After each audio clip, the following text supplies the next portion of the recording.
قال الله تبارك وتعالى في القرآن المجيد والفرقان الحميد قل هل يستوي الذين يعلمون والذين لا يعلمون صدق يا رب العالمين إن الله وملائكته يصلون على النبي يا أيها الذين آمنوا صلوا عليه وسلموا تسليما سارے بہتر کے بڑھو بلغ العلا بکمالہ کشف الدجا بجمالہ حسنت جمیع خصالہ بلغ العلا بکمالہ کشف الدجا بجمالہ حسنت جمیع خصالہ اللہ رب العزت جل جلالہ وعظم شانہ واتم برہانہ کا بے پناہ فضل و کرم اس کی توفیق کہ اس نے ہم سب کو ایک بار پھر سے دین متین سیکھنے کا موقع عطا فرمایا۔ اللہ تعالی ہم سبھی کا آنا جانا مل بیٹھنا اپنی بلند اور پاک بارگاہ میں قبول و منظور فرمائے۔ قرآن مجید کی جو آیت درس قرآن کے لیے تلاوت کی ہے، اللہ تعالیٰ نے ارشاد فرمایا کہ اے محبوب آپ ان سے پوچھیں کہ کیا علم والے اور بغیر علم والے برابر ہو سکتے ہیں؟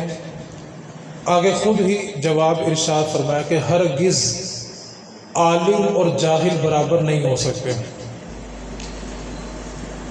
ایک بات بنیادی طور پر اگر ہم سمجھ لیں تو گفتگو سمجھنا آسان ہو جائے گی۔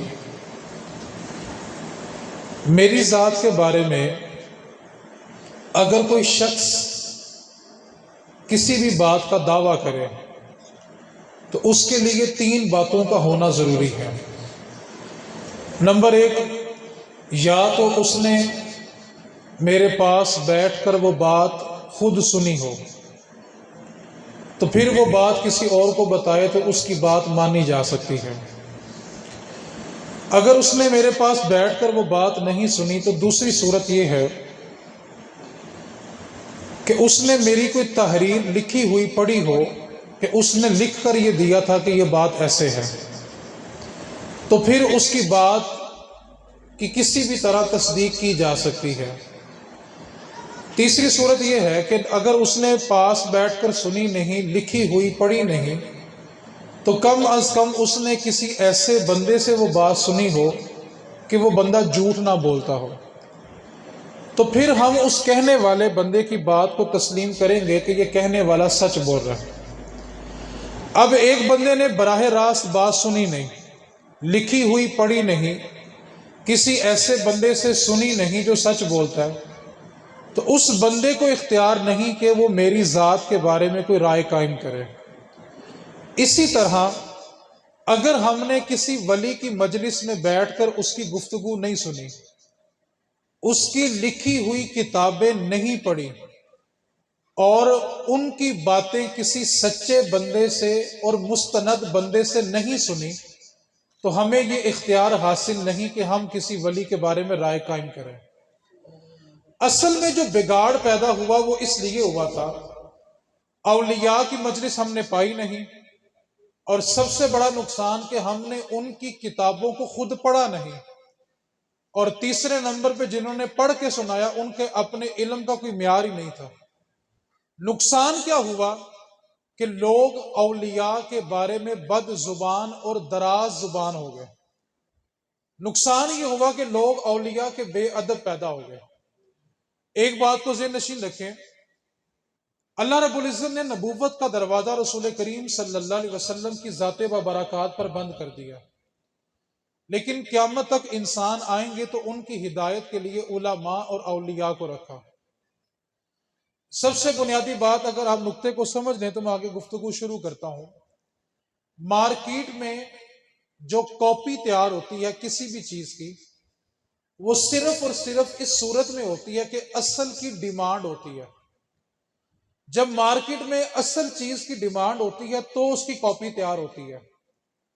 اگر ایک بندہ ایک چیز بناتا ہے وہ مارکیٹ میں ریجیکٹ ہو جاتی ہے تو کوئی شخص بھی اس کی کاپی تیار نہیں کرے گا، وہ کہے گا جب اصل نہیں چلی تو میری کاپی تیار کرنے سے کوئی فائدہ نہیں ہوگا۔ تو مارکیٹ میں کاپی ہمیشہ اس چیز کی آتی ہے جس کی اصل کی ڈیمانڈ ہو۔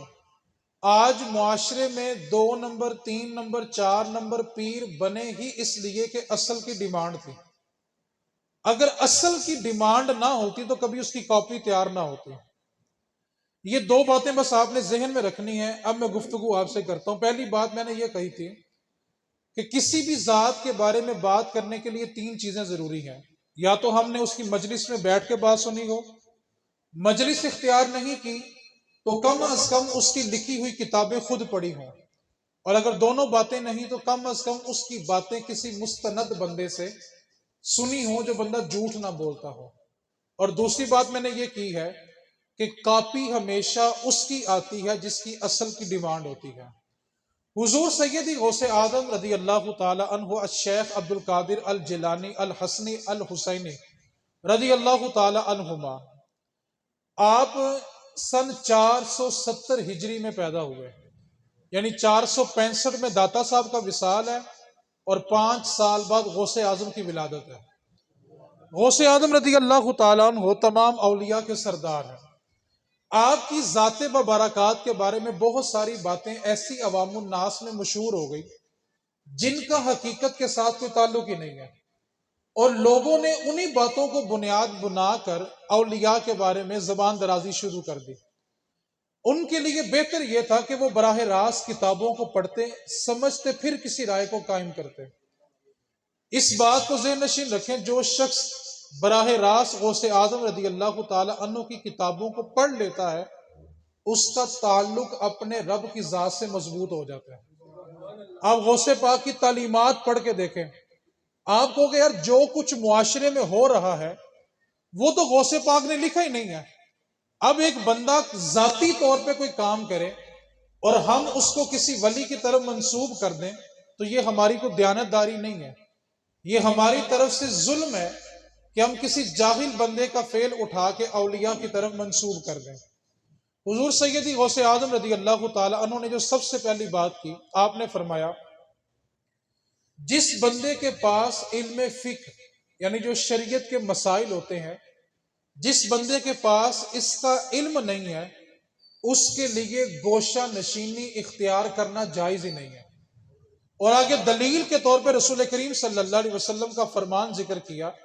میرے رسول کریم صلی اللہ علیہ وسلم کا فرمان ہے کہ جس بندے نے علم دین سیکھا ہی نہیں ہے اس کو ہرگز یہ اجازت نہیں ہے کہ وہ گوشہ نشین ہو جائے۔ آپ نے آگے لکھا کہ جو بندہ علم دین سیکھنے کے بغیر عبادت کرنے کا دعویٰ بھی کرتا ہے وہ صرف اور صرف اپنے اوپر پردے پہ پردہ اوڑھتا جا رہا ہے، اس کو رب کا رستہ کبھی نہیں ملے گا جب تک وہ علم دین حاصل نہ کر لے۔ اور دوسرے مقام پہ غوث اعظم رضی اللہ تعالیٰ عنہ کی جو تعلیم ہے، آپ فرماتے ہیں کہ بندہ اگر چاہتا ہے کہ اس کو اللہ کا قرب حاصل ہو تو اس کے لیے بنیادی نقطہ اس کے لیے علم دین کو سیکھنا ہے۔ آپ نے فرمایا کہ جو شریعت ہے وہ درخت ہے اور اللہ کا قرب حاصل کرنے کی جتنی بھی راہیں ہیں وہ شریعت کے درخت پہ لگنے والی شاخیں ہیں، اور اگر شریعت کا درخت نہ ہوا تو اس کو کبھی بھی اللہ کے قرب کا رستہ نہیں ملے گا۔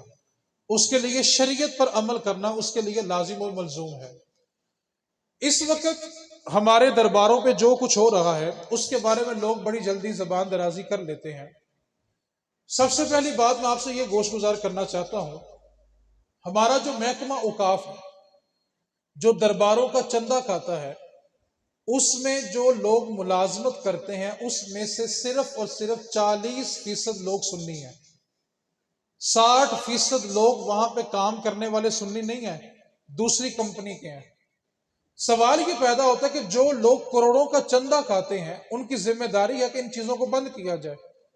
قانون ان کے ہاتھ میں ہے، اقتدار ان کے ہاتھ میں، اختیار ان کے ہاتھ میں ہے، قانون سازی ان کے اختیار میں ہے۔ تو جو لوگ کروڑوں روپیہ کا چندہ کھاتے ہیں درباروں سے، آخر وہ ان خرافات کو بند کیوں نہیں کرتے؟ کسی بھی مسئلے میں اختلاف تب ہوتا ہے جب دونوں طرف سے بات مختلف ہو۔ اگر دونوں طرف والے ایک ہی بات کہیں کہ یار یہ چیز درست نہیں ہے تو اختلاف ہوتا ہی نہیں ہے۔ ہم بھی کہتے ہیں جو کچھ درباروں پہ کیا جا رہا ہے وہ درست نہیں ہے، تو پھر جھگڑا کس بات کا؟ ذمہ داری ان لوگوں کی ہے جو کروڑوں روپے کا چندہ کھاتے ہیں، کھاتے درباروں کے نام کا ہے اور خرافات کو روکتے نہیں، اور بعد میں ان جاہلوں کے عمل کو دلیل بنا کے لوگ اولیاء کے بارے میں زبان دراز کریں تو ان کو یہ اجازت نہیں ہے۔ اقتدار آپ کے پاس ہے، اختیار آپ کے پاس ہے، طاقت آپ کے پاس ہے، قانون سازی آپ کے پاس ہے، آپ ان چیزوں کو بند کریں، یہ آپ کی ذمہ داری بنتی ہے۔ حضور سیدی غوث اعظم رضی اللہ تعالیٰ عنہ کی صرف دو باتیں کرنی، اس میں سے پہلی بات، حضور سیدی غوث اعظم رضی اللہ تعالیٰ عنہ نے 9 سال علم دین حاصل کیا۔ یہ ان بچوں کے لیے جو علم دین حاصل کرتے ہیں، حضور غوث پاک فرماتے ہیں کہ علم دین حاصل کرتے وقت مجھے اتنی مصیبتیں آئی ہیں کہ میں نے 20 دن فاقوں کے گزارے ہیں اور کھانے کے لیے روٹی کا ایک ٹکڑا نہیں ملتا تھا۔ اور آپ نے فرمایا کہ علم دین حاصل کرنے کے لیے میری زندگی میں 6 مہینے ایسے آئے تھے کہ میں نے درختوں کے پتے کھا کر گزارا کیا، لیکن علم دین نہیں چھوڑا۔ آپ غوث پاک کے علم کی تو بات کریں نا، ہم ساری زندگی اولیاء پہ تنقید کریں، ان کی جو تعلیمات ہیں ان کو پڑھیں ہی نہ، ان کو سمجھیں ہی نہ، تو ہمیں یہ حق نہیں بنتا کہ ہم ان کی تعلیمات کو چھوڑ کر ان کے کردار کے اوپر انگلی اٹھائیں۔ غوث پاک رضی اللہ تعالی عنہ کے علم کا معیار دیکھیں۔ آپ کے زمانے کے اندر ایک شخص نے قسم کھا لی کہ وہ دنیا میں ایسی عبادت کرے گا جو اس وقت پوری روئے زمین پہ عبادت اور کوئی نہیں کر رہا ہوگا، اور اگر اس نے ایسی عبادت نہ کی تو اس کی بیوی کو 3 طلاقیں۔ اب قسم تو وہ کھا بیٹھا، اس کو بعد میں احساس ہوا کہ ایسی کون سی عبادت کروں کہ میری قسم بچ جائے، کفارہ نہ دینا پڑے اور میرا گھر بھی بچ جائے۔ اب یہ مسئلہ لکھ کر علماء بغداد کے سامنے پیش کیا گیا۔ سوال یہ تھا کہ ایک بندے نے قسم کھائی ہے کہ وہ دنیا میں ایسی عبادت کرے گا کہ وہ عبادت اس وقت پوری زمین پہ اور کوئی شخص نہیں کر رہا ہوگا، اور اگر اس نے ایسی عبادت نہ کی تو اس کی بیوی کو 3 طلاقیں ہو جائیں گی۔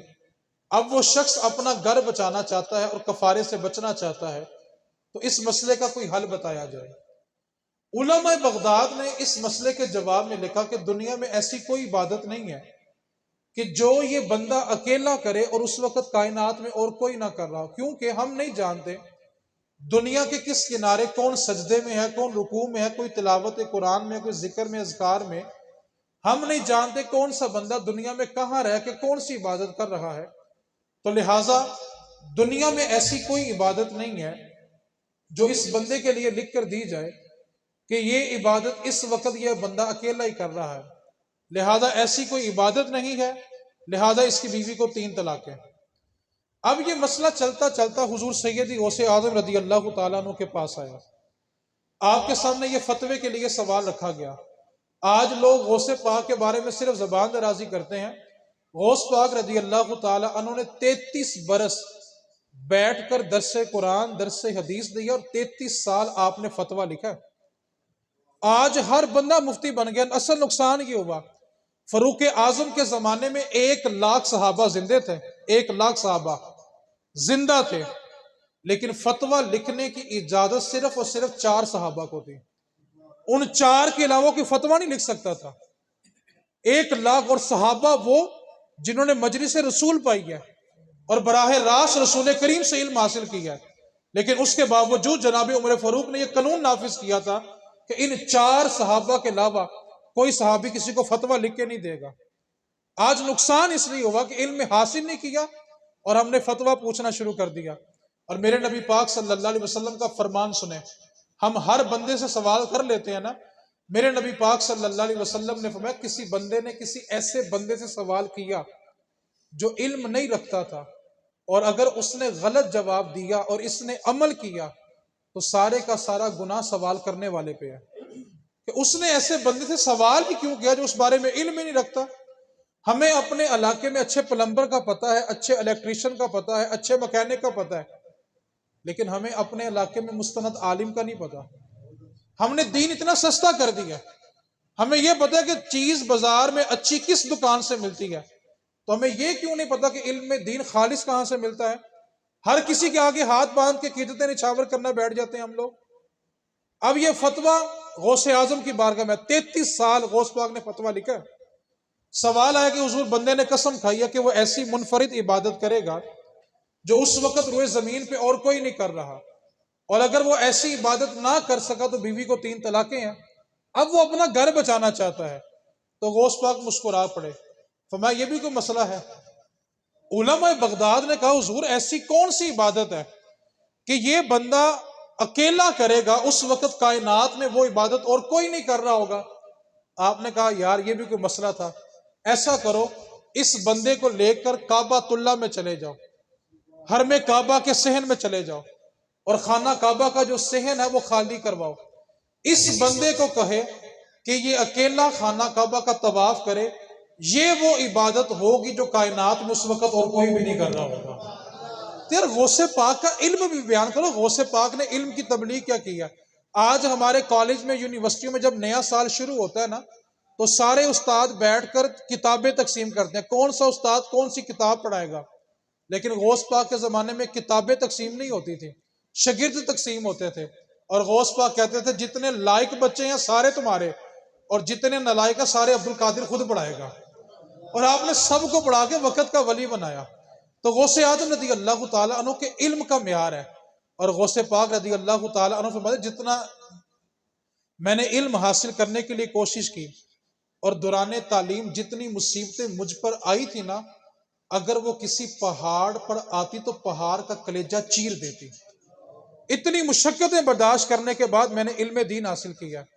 آج کوئی بھی اٹھے اور یہ کہہ دے کہ جی اولیاء کا علم سے کیا تعلق ہوا، تو ایک بات کو یاد رکھیں، یا تو آپ ان کی مجلس میں بیٹھیں، یا ان کی کتابیں پڑھیں، یا ان کی باتیں کسی ایسے بندے سے سنیں جو مستند بندہ ہو۔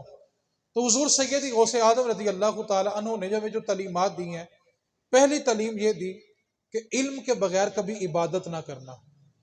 میں صرف ایک مثال دے کے گفتگو سمیٹنے کی طرف آ گیا۔ اگر آپ آج کے درس قرآن میں یہ مسئلہ ہی سمجھ لیں تو مقصد پورا ہو گیا۔ عبادت کرنے کے لیے علم دین سیکھنا کتنا ضروری ہے، اس کو سمجھیں۔ ایک شخص ہے، مرد ہے یا عورت ہے، اس کے کپڑوں پہ ناپاکی لگ گئی، اب اس نے وہ کپڑے اتار کر گھر میں جو کپڑے دھونے والی جگہ ہے وہاں پہ وہ کپڑے رکھ دیے، گھر کے جو دیگر افراد ہیں وہ بھی اپنے کپڑے دھونے کے لیے اسی جگہ پہ رکھتے ہیں۔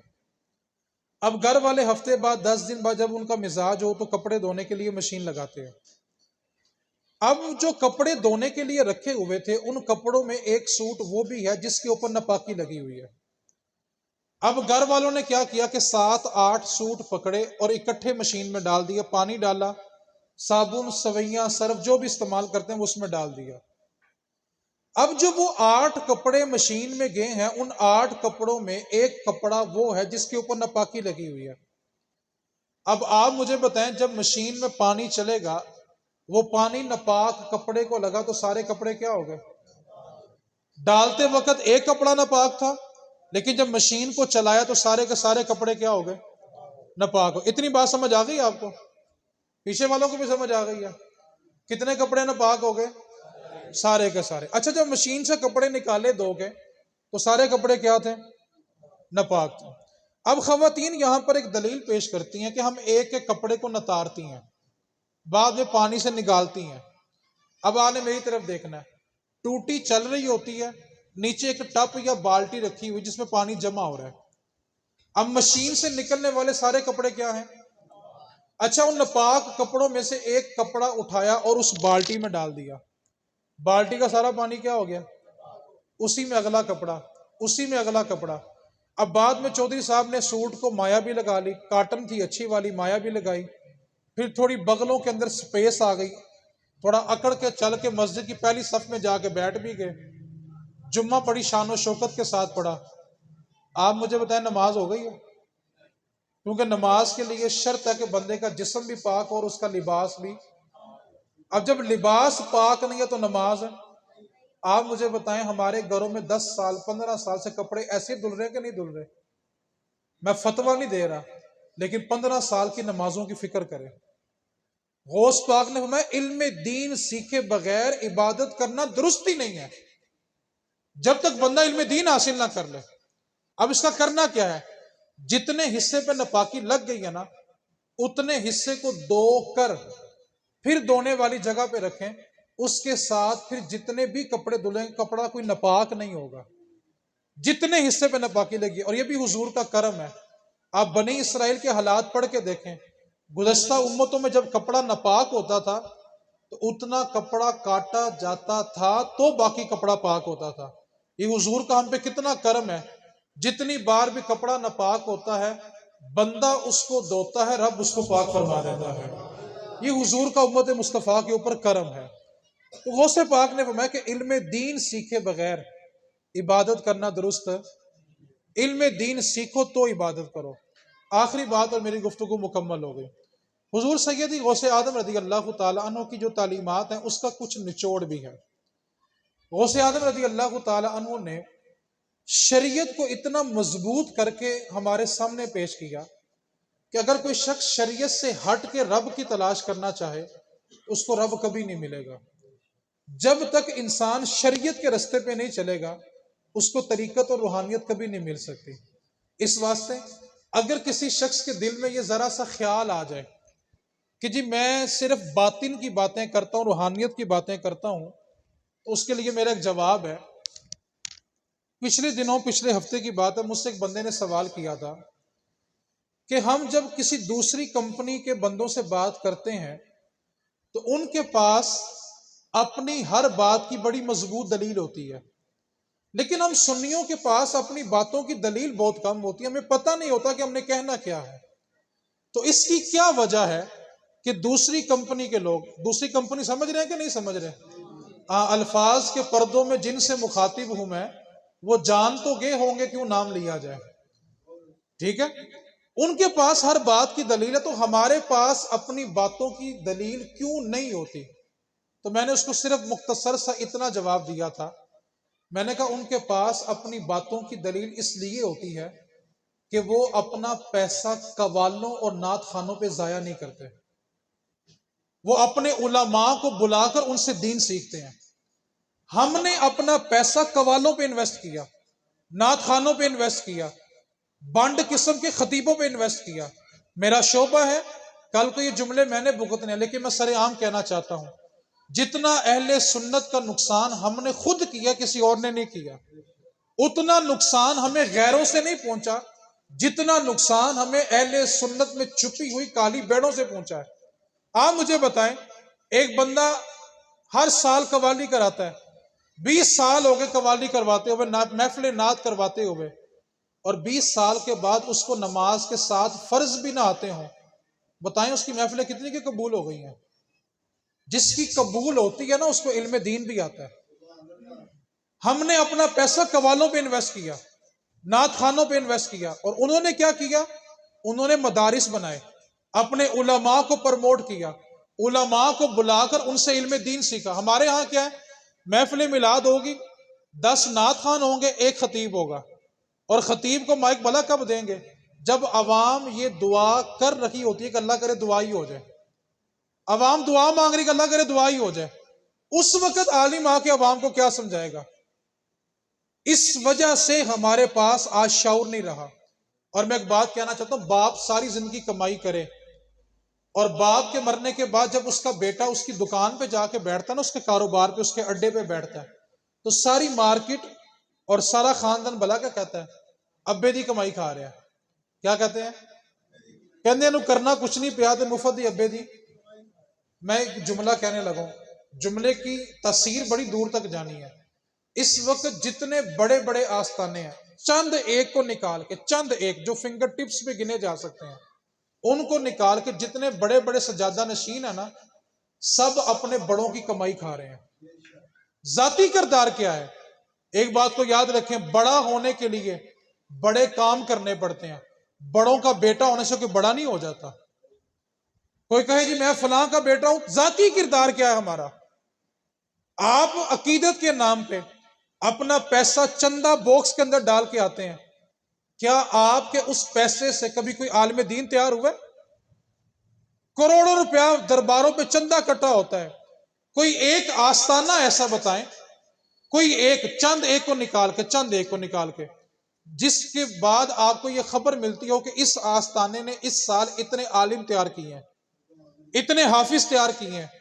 آپ تو پیسہ دین کے نام پہ دے کے آئے تھے، اور اس پیسے سے کیا ہوا؟ پیر صاحب کی گاڑی چینج ہو گئی، کوٹھی چینج ہو گئی، لیکن اس پیسے سے کوئی عالم دین تیار ہوا، کوئی حافظ قرآن تیار ہوا؟ اور اگر نہیں ہوا تو آپ کا پیسہ دین پہ نہیں لگا۔ آپ صبح سے لے کے شام تک خون پسینے کی کمائی کماتے ہیں، صبح سے لے کے شام تک آپ مشقت کرتے ہیں، اپنی خون پسینے کی کمائی ان جاہل خطیبوں کے اوپر جا کے لٹاتے ہیں۔ ہم نے اپنا پیسہ قوالوں پہ اور نعت خوانوں پہ ضائع کیا، جس کی وجہ سے دوسرے مسلک کے لوگوں کو ہمارے اوپر بولنے کا موقع ملا۔ آج مدارس کے بچے راتوں کو بھوکے سوئیں اور اس محلے میں ایک محفل نعت کے اوپر لاکھوں روپیہ خرچ کیا جائے، کیا قیامت والے دن حضور کو جا کے منہ نہیں دکھانا کہ آپ کے وارث راتوں کو بھوکے سویا کرتے تھے اور ہم داڑھی منڈوں کو سٹیج کے اوپر بٹھا کر ان سے نعت خوانیاں کروا کے لاکھوں روپے لٹایا کرتے تھے؟ آپ سے میرا ایک سوال ہے، آپ مسجد میں نماز جمعہ پڑھنے جائیں، ممبر کے اوپر ایسا بندہ بیٹھا ہو جس نے داڑھی ساڑھی کٹوائی ہو، آپ اس کی تقریر سن لیں گے؟ اچھا چلو تقریر سن لی مجبوری کی حالت میں، وہی بندہ کھڑا ہو کے نماز پڑھانے لگے تو نماز پڑھ لیں گے اس کے پیچھے؟ آپ کیا کہیں گے؟ یار ایسی داڑھی پوری۔ تو جب ہم اس کے پیچھے نماز نہیں پڑھتے، اس کو ممبر پہ بیٹھا ہوا اچھا نہیں سمجھتے، تو اپنے سٹیجوں پہ جگہ کیوں دیتے ہیں؟ نعت کیا پڑھ رہے ہوتے ہیں؟ میں تھا کیا، مجھے کیا بنا دیا۔ کیا بن گیا تو؟ چہرہ تو تیرا ٹھیک نہیں ہوا، کردار تو ٹھیک نہیں ہوا۔ تو اپنا پیسہ روپیہ جب تک ہم ضائع کریں گے علم دین کبھی نہیں آئے گا۔ علماء کو تیار کریں، مدارس کو تیار کریں، پھر دیکھیں آپ کو علم دین آتا ہے کہ نہیں آتا۔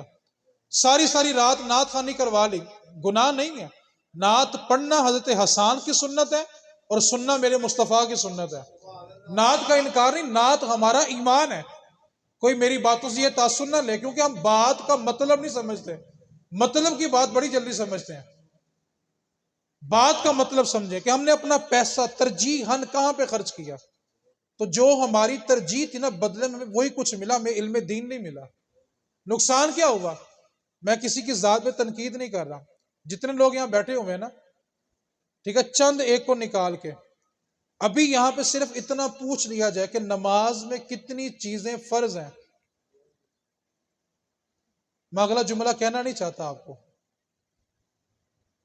اس واسطے اپنا پیسہ روپیہ، مسجد میں صفیں خراب ہو جائے نا تو نئی صفیں لینے کے لیے ہفتہ ہفتہ مسجد اسپیکر میں اعلان کرنا پڑتا ہے، مسجد کا بل زیادہ آ جائے تو مہینہ مہینہ وہاں چندہ مانگنا پڑتا ہے، اور اگر اسی محلے میں ایک رات میں لاکھوں روپیہ لٹا دیا جائے تو کیا اللہ کا گھر آپ کے لیے دعا کرے گا؟ کیوں ظلم کر رہے ہیں اپنی ذات کے اوپر؟ یار علم دین سیکھنے کا مزاج پیدا کریں، ایسے کام نہ کریں جس سے دوسروں کو موقع ملے اور دوسرے بھی ہوش کریں۔ جاہلوں کا عمل علماء کے اوپر نہ تھوپا جائے، ایک جاہل نے کوئی کام کر دیا تو اس کو ہمارے مسلک کی پہچان نہ سمجھا جائے۔ کسی مستند بندے سے بات سنیں، اس کی بات میں کہیں لچک نظر آئے تو پھر ہم سے بات کرنی چاہیے۔ جاہل کا عمل ہوتا ہے، اس کو کسی مسلک کی پہچان نہ بنایا جائے۔ اگر آپ چاہتے ہیں کہ آپ کو علم دین آئے تو صرف اور صرف ایک طریقہ ہے کہ اپنا پیسہ قوالوں کے اوپر انویسٹمنٹ نہ کریں۔